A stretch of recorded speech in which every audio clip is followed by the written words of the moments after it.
All right, joining us right now is senior lawyer Mukul Rohtgi, Team Pilots Council. Mr. Rohtgi, can you hear me? Good evening, sir. Yeah, very clearly. Yeah, hi, Mr. Rohtgi. My first question, I'm sure you must have heard the allegations that are being made by the Congress party that the BJP, at the behest of the BJP, all of this is happening and a long protracted legal battle is being played out to give benefit to Sachin Pilot. Well, I think the allegations are completely unfounded. Mr. Pilot has been on record to say that he is not joining the BJP.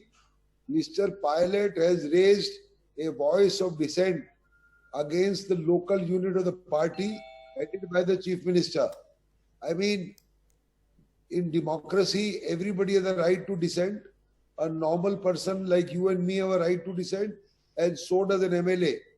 Now, I mean, it's very strange that the party doesn't like any dissent. I mean, unless you have a dissent, how will you have a healthy discussion, point of views? How will you have democracy in actual play? So we have gone to court against a notice by the speaker, which is nothing but a prompting by the Congress party, saying that outside the house, Mr. Pilot has not attended a meeting and he's playing truant. Now that can never be a ground for disqualification of an MLA. An MLA is first of all answerable to his electorate. If the electorate wants him to do something, even if it is against the views of the Chief Minister, Pilot will have to do it. Now that cannot lead to a disqualification. That doesn't mean that Pilot has left the Congress party and joined somebody else. That's the legal question, which is of great fundamental importance to the free play of democracy, is what we have raised in the High Court. Okay, Mr. Rohtgi, the interesting points that you raise over there, I want to ask you this. The Congress party feels, the Ashok Gehlot camp feels that by not following the whip, and by not attending the legislature party meeting of the Congress party, not once, not twice, but thrice, openly showing intentions of leaving the party are clear grounds established under the anti-defection law. I want to know from you your opinion on this. Nothing can be further than the truth. The anti-defection law, as far as the whip is concerned, applies inside the house. If the whip, who is the chief whip of the party inside the house, if there is a vote of confidence, in that vote of confidence, a member of a party votes against the party, then it is a clear indication or writing on the wall that the MLA has left the party and crossed the floor, as it is called. The chief whip has no jurisdiction to insist that an MLA must attend a party outside the house, that his whip does not extend or his jurisdiction does not extend to that position. So, while there can be no doubt that a person can be deemed to have left his party even by actions outside the house, correct, there are decided cases where an opposition party member goes to the governor and says, or a ruling party member goes to the governor and says, you dismiss my government and call the opposition to form the government. That is a clear indication that he has said on a public platform, namely the governor, that I want to disassociate from my party and my party should fall down. That is called voluntarily leaving the party. But as I said, raising a voice of dissent and even insisting that there ought to be a new chief minister and that I remain a congressman. There is no dichotomy in saying I remain a congressman, I want to strengthen the Congress party, and the party will be strengthened only if you remove, let's say, the chief minister or somebody high up in the party. That can never ever amount to leaving the party, and we have a direct case already in the law books. And that was the case of Mr. Yediyurappa.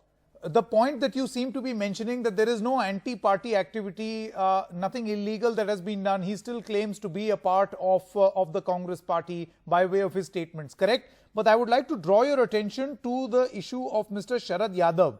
His pleas never got a stay. He was disqualified merely for attending a rally and not for defying a party whip. Now, this comparison is being drawn. How do you respond?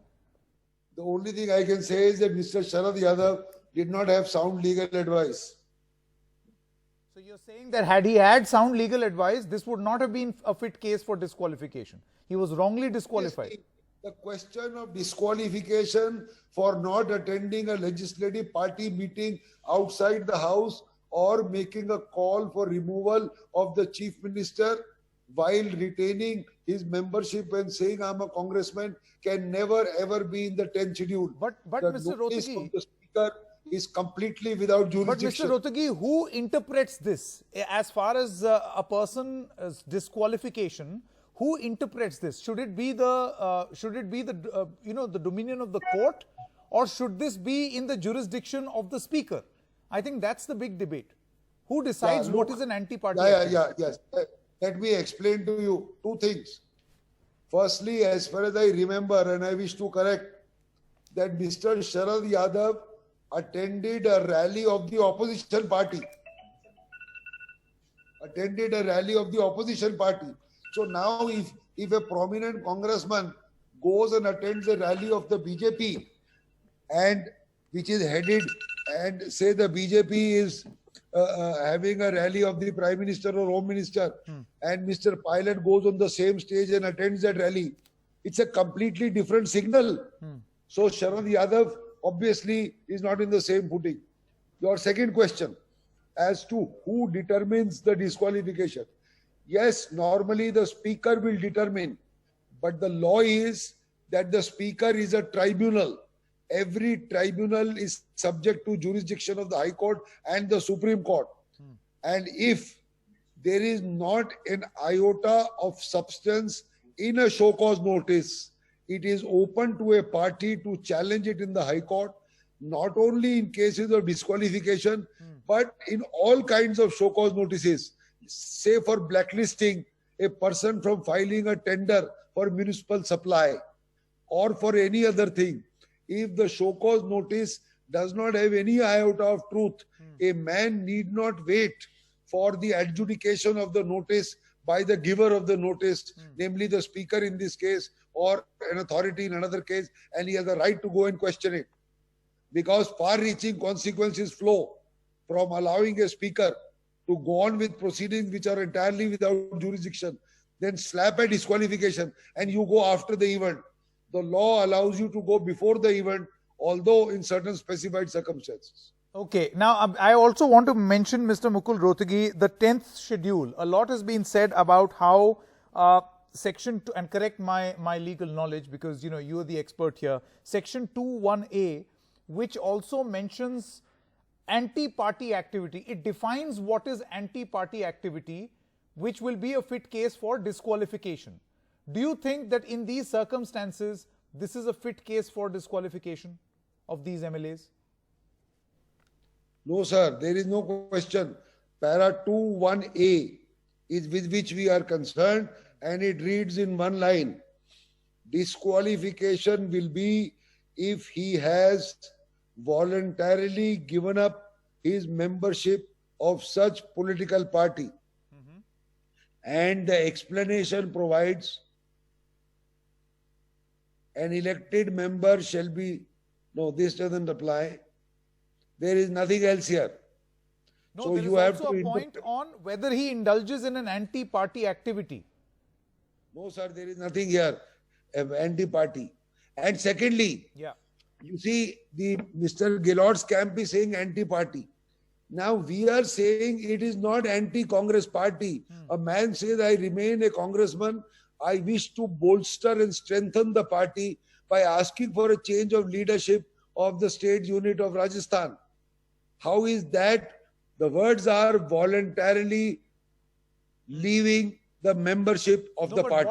What about intentions? If intentions are doubtful, that you may be hobnobbing. See, if you listen closely to what Mr. Ashok Gehlot and his lawyers are saying, he is saying the intentions are clear. He is exhibiting anti-party activity, but what he is trying to do is anti-party. Staying in a resort in Gurugram. There is no question of intention. There is no question of thinking. There have to be specific acts. You gave the example of Sharad Yadav. If Sharad Yadav attends an opposition party rally, if Mr. Pilot attends a rally, let us say called by the Home Minister or the Prime Minister of the country, obviously it will be anti-party because he has joined a foe of the party. We have another example of Mr. Yedurappa. Some people of Yedurappa's MLA said many years ago that we want to remain in the party, but we want to change Yedurappa as the Chief Minister. Okay. So, yeah, so there is no question of he is exhibiting. There is no question of, there has to be clear, concrete examples. I gave you the example. Sharad Yadav is the best example. I agree with you. So, right now, there is conjecture versus legality. That's the point that you are trying to establish. I think you have put it very nicely.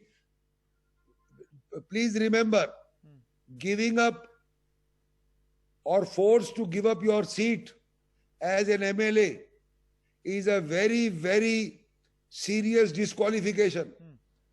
Okay. It is serious because democracy is the basic structure of our constitution. Sure. Elections, the right of an electorate to choose, the right of an electorate to have its voice in the house and maybe take up cudgels on behalf of the electorate. Okay. I give you an example. Suppose a water line is going through a particular district of an MLA and the water line is diverted, let us say by the Chief Minister, to some other district. Cannot the MLA demand that the water line should not be removed from my district because water is scarce in that district? And if he says that I know that the Chief Minister has done it, he is jolly well entitled to say, for the benefit of the electorate for whom he has been elected, that look, Mr. Chief Minister, I don't want you in the saddle. You have done this to my electorate. I mean, can you say that there is a conjecture that he is wanting to go away from the Congress party? No, sir. He wants the Chief Minister to step down, not the party. So I think it will be for their legal counsel to be able to prove that he has indulged in activities to destabilize. That we'll only know once it happens on the floor of the House. Quick couple of questions, Mr. Mukul Rohtgi, before we let you go. Now the role of the governor is also being questioned. That while Sachin Pilot questions the role of the Speaker, a constitutional authority, the Congress camp is questioning the role of the governor in delaying the convening of the session. How do you respond to this? Can a governor delay the recommendations of a union, of a cabinet in calling the session? The governor has some discretion in the constitution. He is a high constitutional functionary. From whatever I have seen on TV, I don't know full facts on this issue. From whatever I have seen, he is saying it can't be called immediately because of COVID, and some sufficient number of MLAs are suffering. No, from Mr. Rohtgi, he says that the matter is presently being examined by the Supreme Court. Now, can that be a ground for a governor to not call the assembly session? That's his latest statement. I don't want to comment on the governor. I have not seen those papers. But the bottom line is this, that if the Congress party is upset at the governor not calling a meeting as they want, the Congress party is also free to go to the court. Okay. My one more question. I was speaking to a couple of lawyers and they seem to suggest that there is a lacuna in the 10th schedule, which basically means that if Mr. Sachin Pilot and his camp do not get disqualified, they come to the floor of the House, there is a whip issued, and at that moment, if they do not conform to the whip and vote against the Gehlot government, and in such a case where they have more numbers, the government will fall first and then the disqualification proceedings will happen. Is this correct? That's correct. Because the vote of an MLA will have to be counted once he is in the House. No matter which way he votes, the vote will be counted. So then the Gehlot government, that's exactly what they fear, that Sachin Pilot will come on the floor of the House, defy the whip, I'll end up losing my government, he can keep getting disqualified later. So Mr. Gehlot might lose his government, but equally Mr. Pilot and his people will also lose their seats. So it's not as if that somebody will go scot-free. Okay. Okay, my final question to you. There's an allegation against you also, Mr. Rohtgi, The allegation is that you are a Yeah.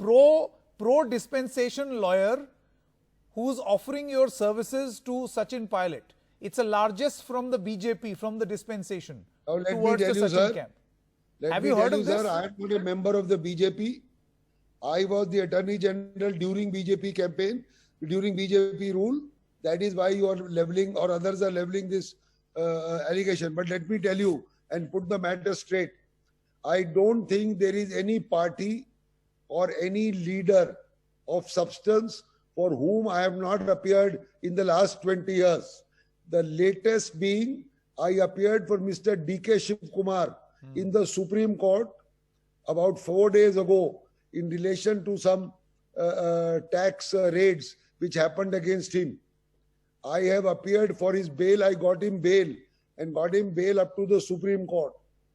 I mean, I don't remember the number of cases offhand that I have appeared for all different political parties. I appear for Telangana government regularly. I have appeared in at least 500 cases of AIDMK. So Okay. I am a professional. I appear for people who have legal cases. Not I don't affiliated refuse to- cases on account of political color So or there should be hues. no political affiliation read into this I appearance. appear for AAP and for the Delhi Chief Minister Sure. in a large number of cases. And to top it all, I appeared in a bail matter of a MLA from Patna today, who is not a member of the BJP. Okay. So these allegations are completely unfounded, Sure. and you are free to bring me a case belonging to a non-BJP party, and I will do it. Okay. Mr. Mukul Rohtgi, thank you so much. Pleasure talking to you, sir. Thank you. Thank you.